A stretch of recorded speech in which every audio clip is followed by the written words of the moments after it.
route du miel, là, c'est la grande aventure qui unit l'homme et les abeilles. C'est l'heure de la découverte. Une histoire racontée par vous, Éric Tourneret, considéré dans le monde entier comme le photographe attitré des abeilles. Et on va le voir en images. La route du miel, c'est votre livre. Un très très beau livre, une véritable immersion dans la vie des ruches que vous avez vécue dans tous les pays du monde au cours de ces 10 dernières années. Est-ce que les abeilles du monde se ressemblent ou pas? Bonjour Laurence. Non, les abeilles du monde ne se ressemblent pas. Il y a des abeilles très très différentes.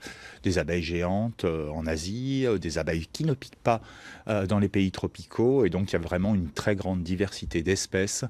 Et beaucoup d'espèces produisent du miel. Et l'homme a toujours récolté ce miel. Alors, vous êtes parti dans le monde entier, j'ai dit, pendant 10 ans, faire un inventaire planétaire en images des abeilles et des hommes. Une histoire extraordinaire qui existe depuis combien de millions d'années? Oh, bah, disons que les abeilles arrivent sur Terre il y a 140, 130 millions d'années, au moment des plantes à fleurs, à la fin du Crétacé. Et donc, vraiment, c'est une alliance avec les plantes à fleurs qui va créer la diversité que l'on connaît aujourd'hui. Beaucoup de produits alimentaires, aussi bien les noix, mais les pommes, les fruits, les légumes apparaissent sur Terre à ce moment-là avec les abeilles.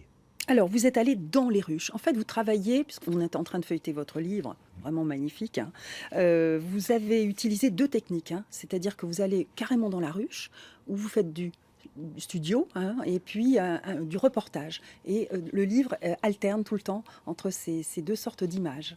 Oui, j'ai vraiment commencé à rentrer dans la ruche. C'est vrai que il fallait tout apprendre, donc c'est intéressant de s'initier aux abeilles et d'aller vraiment dans la ruche. C'est ce qu'on voit. Voilà, c'est ça, et de rentrer en essayant de faire des effets spéciaux pour montrer que les abeilles, c'est vraiment un insecte social, ce côté collectif, cette multiplicité.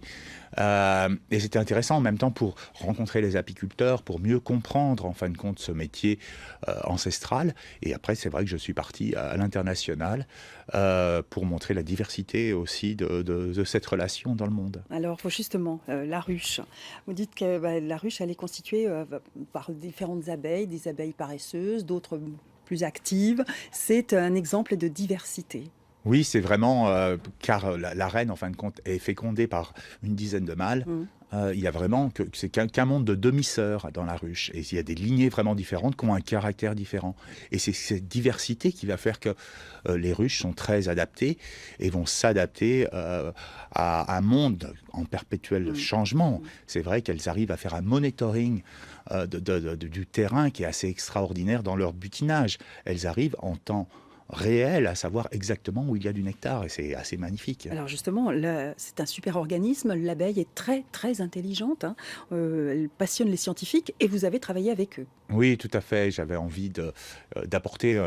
Beaucoup de recherches ont été faites ces 10 Oui. dernières années sur les abeilles avec Ouais. le séquençage de leur génome. Ah Et oui. c'était vraiment intéressant d'amener ces dernières découvertes.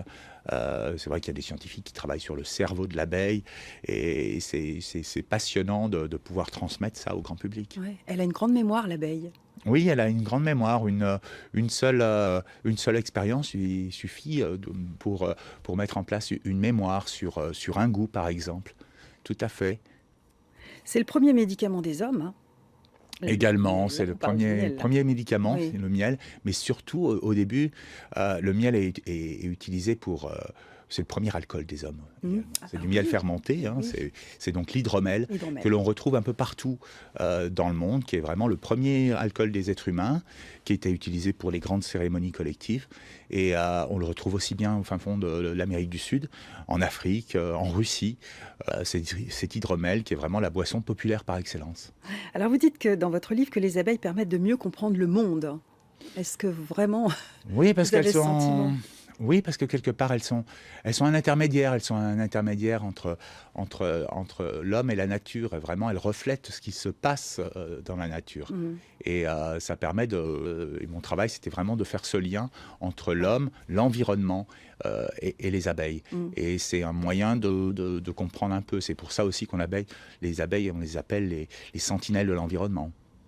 Alors une bonne nouvelle, dans votre tour du monde, vous avez constaté qu'il y a encore aujourd'hui des pays où les abeilles ne sont pas menacées. C'est pas vraiment le cas ici. Où est-ce qu'elles vont bien? Où est-ce qu'elles sont en plein épanouissement? Et où est-ce qu'on pourrait prendre exemple, nous qui avons développé l'agriculture intensive, et ce qui n'est pas forcément favorable aux abeilles?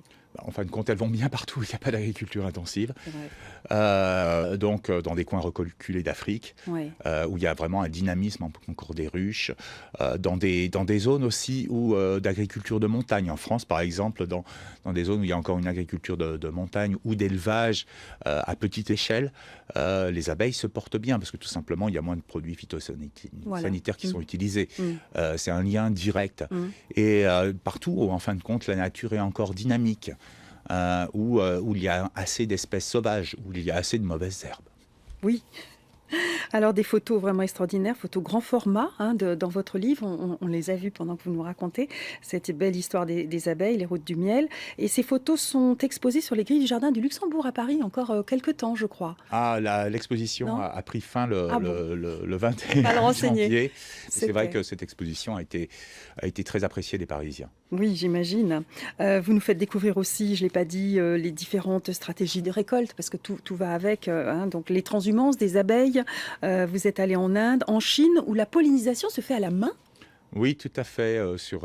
La Chine a connu une grande transformation agricole, en fin de compte, et des vergers ont été mis en place.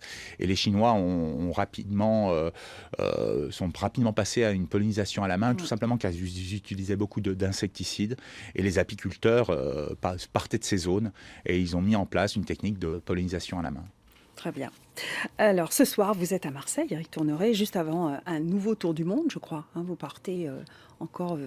Oui, je les pars. abeilles, c'est une nouvelle aventure. Une nouvelle aventure dans la ruche, mais c'est vrai que je vais aussi produire en Amérique du Sud. Voilà, et donc vous êtes ce soir, donc rendez-vous pour en savoir davantage sur les routes du miel, salle des fêtes de la Penne-sur-Yvonne à Marseille, c'est à 19h.